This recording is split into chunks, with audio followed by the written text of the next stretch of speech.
Welcome to Doodledore. Tonight, we begin Pride and Prejudice by Jane Austen. Chapter 1. It is a truth, universally acknowledged, that a single man in possession of a good fortune must be in want of a wife.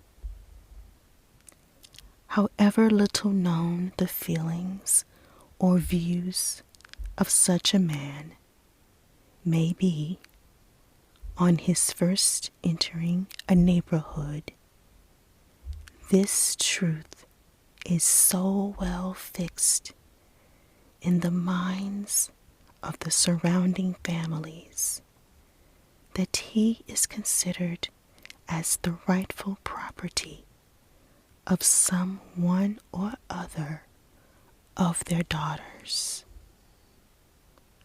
"My dear Mr. Bennet," said his lady to him one day, "have you heard that Netherfield Park is let at last?"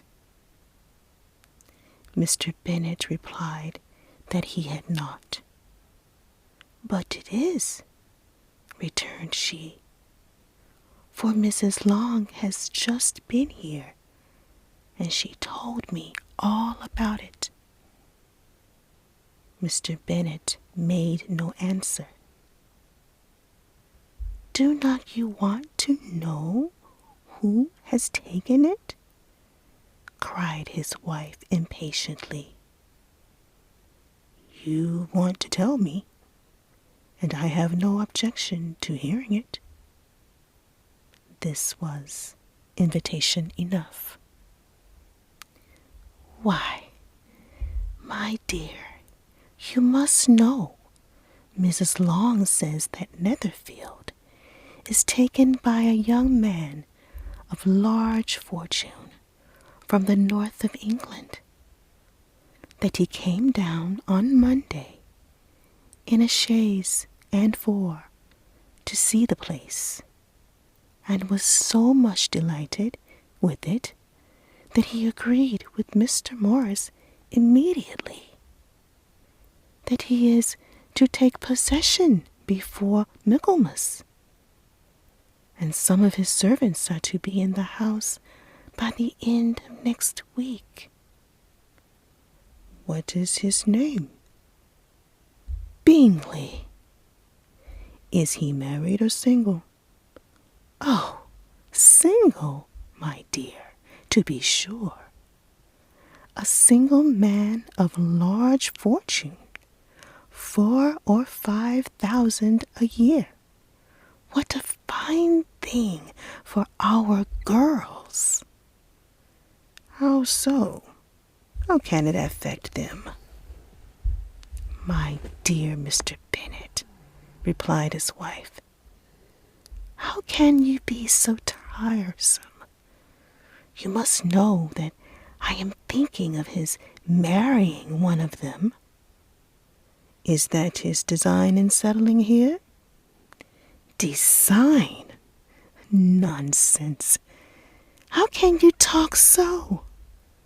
But it is very likely that he may fall in love with one of them, and therefore you must visit him as soon as he comes." "I see no occasion for that. You and the girls may go, or you may send them by themselves, which perhaps will be still better. For as you are as handsome as any of them, Mr. Bingley might like you the best of the party." "My dear, you flatter me. I certainly have had my share of beauty, but I do not pretend to be anything extraordinary now. When a woman has 5 grown-up daughters, she ought to give over thinking of her own beauty. In such cases, a woman has not often much beauty to think of. But, my dear, you must indeed go and see Mr. Bingley when he comes into the neighborhood. It is more than I engage for, I assure you. But consider your daughters. Only think what an establishment it would be for one of them. Sir William and Lady Lucas are determined to go, merely on that account, for in general, you know, they visit no newcomers. Indeed, you must go, for it will be impossible for us to visit him if you do not. You are over-scrupulous, surely. I dare say Mr. Bingley will be very glad to see you. And I will send a few lines by you to assure him of my hearty consent to his marrying whichever he chooses of the girls, though I must throw in a good word for my little Lizzie. I desire you will do no such thing. Lizzie is not a bit better than the others, and I am sure she is not half so handsome as Jane, nor half so good-humored as Lydia. But you are always giving her the preference. They have none of them much to recommend them, replied he. They are all silly and ignorant like other girls. But Lizzie has something more of quickness than her sisters. Mr. Bennet, how can you abuse your own children in such a way? You take delight in vexing me. You have no compassion on my poor nerves. You mistake me, my dear. I have a high respect for your nerves. They are my old friends. I have heard you mention them with consideration these 20 years at least. Ah, you do not know what I suffer. But I hope you will get over it, and live to see many young men of 4,000 a year come into the neighborhood. It will be no use to us if 20 such should come, since you will not visit them.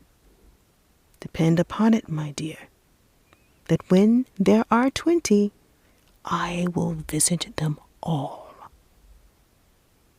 Mr. Bennet was so odd a mixture of quick parts, sarcastic humor, reserve, and caprice, that the experience of 23 years had been insufficient to make his wife understand his character.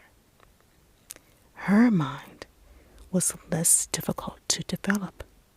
She was a woman of mean understanding, little information, and uncertain temper. When she was discontented, she fancied herself nervous. The business of her life was to get her daughters married. Its solace was visiting and news. That was chapter 1 of Pride and Prejudice. Thank you for reading quietly with me. The next chapter will be waiting for you here on Doodledore. Until then, good night.